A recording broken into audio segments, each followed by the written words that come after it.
56 Prime Minister's retaliation. When Singh arrived at the Prime Minister's office, Prime Minister Khan was on the phone with President Petrov of the Russian Federation, who angrily demanded that Russia do everything possible to prevent China from transferring Su-27 fighter jets and long-range missiles to Pakistan.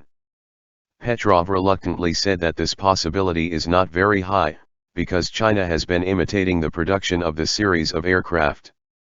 If the government agreement from more than a decade ago is found, it seems that it will not be able to restrain China from transferring its own aircraft. In addition, if China uses Russian-style long-range missiles, it will be difficult for Russia to intervene. Although many arms contracts have strict restrictions prohibiting the transfer of these missiles to third countries, the origin of these medium-range missiles is likely to be in Ukraine. At the end of the call, Petrov suggested that Prime Minister Khan could stop the import of T-90 tank spare parts to Ukraine as punishment. After the disappointing call, the secretary came to inform that Singh had been waiting outside the office for a long time. The general idea of Khan was that Singh might bring him some new solution. He had a hunch that what Singh could think of must be a very tough solution, but it seemed that it was okay to listen to it, so he asked the secretary to greet the Minister of Defense to enter. Singh had long anticipated that the negotiation with Russia was to play the piano to the bull.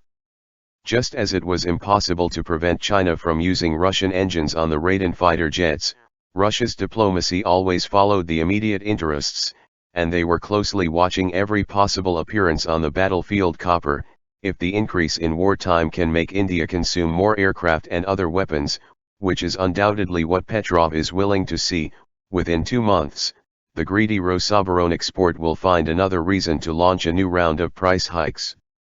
Petrov's current wishful thinking is probably to use millions of dollars of Russian engines on these Chinese planes handed over to Pakistan. We can't count on this country without principles. We can only count on ourselves now. Singh's opening remarks went straight to the point, which gave the Prime Minister a boost. Chairman came here in the morning and told me some new information.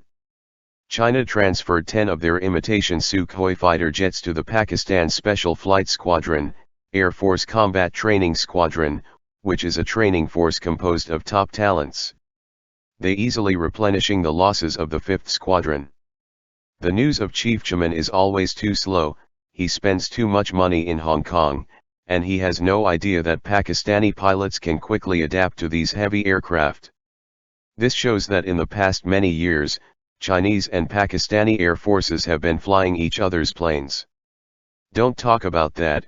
Have you brought me any advice, my friend?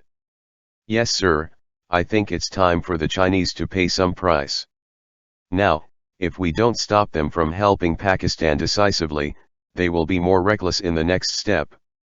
Well, let's talk about it. I think we can teach them a lesson at sea. There is nothing they can do in this direction.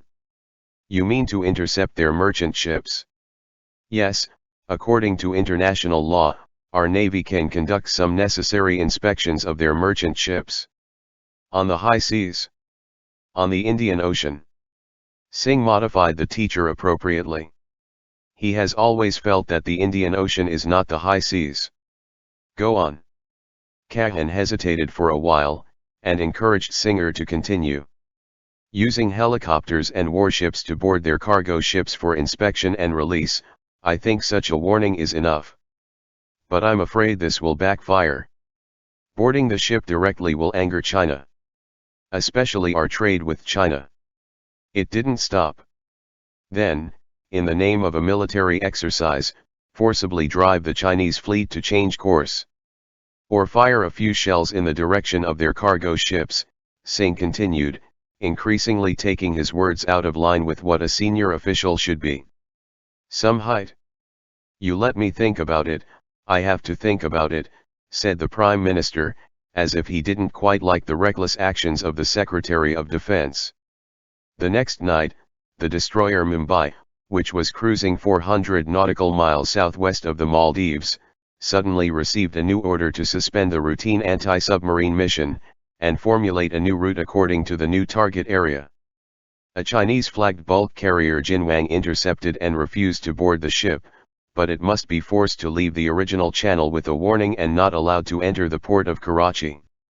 After seeing the telegram, Navy Colonel Kirish was a little surprised. His warship was searching for a Pakistani diesel-electric submarine that might have slipped through the net. No one told him that he was going to intercept civilian ships. But an order was an order, and the Bombay immediately turned the rudder to the intended area. Colonel Kirish made a few gestures on the chart with a ruler and a compass, and expected to intercept the Chinese bulk carrier that had just left Malacca a few days ago at noon tomorrow. Kanicoba Island in the Andaman Sea of the Bay of Bengal is the easternmost reconnaissance plain in India.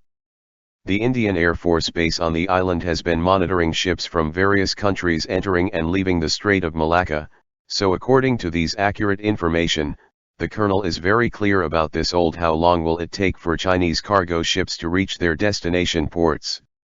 In fact, Colonel Kirish has never been very clear about what he should do. If he cannot board the ship, how should he drive the Chinese cargo ship away? This is a problem. The telegram seems to have deliberately failed to state whether any means or weapons could be used. Once the other party stops, what should be done? He feels that he may become a stick to stir up international disputes. If the situation changes in a direction that the government does not want to see, will the government treat itself as a victim? The colonel had to be more careful. But he must also think of the good side, which is that he can use this mission to hone the crew. This warship has been in service for more than 10 years, and many thorny issues have remained unresolved. The first is that too many electromagnetic devices are crowded together in piles, but there is no reasonable solution to solve the problem of interference between them. In use, it was found that when the Sea Search radar uses the 3 cm band to search, there will be electromagnetic compatibility problems with the thin plate fire control radar, resulting in false targets on the radar screen, which makes the Sea Search radar and Russian-made SSN-25 missiles unable to be used at the same time. The Navy has not seriously researched a solution for the past 10 years, and it seems that turning off the search radar during live-fire exercises is a good solution. But now that the war is imminent, such a mistake may be fatal. Renaming the band of the maritime search radar to 5 cm or 10 cm is the quickest choice, although doing so will definitely interfere with the Kite-Ming fire control radar of the 100 mm artillery. But anyway, it seems to be an optimal compromise strategy to avoid them interfering with each other by alternately booting. However, all the assumptions are still in the captain's mind. He needs a decent exercise, and a 19,000-ton cargo ship is a good exercise target. At dawn the next day, the Sea King helicopter aboard the Bombay began its search. An hour later, it found the Jinwang bulk carrier 140 kilometers away.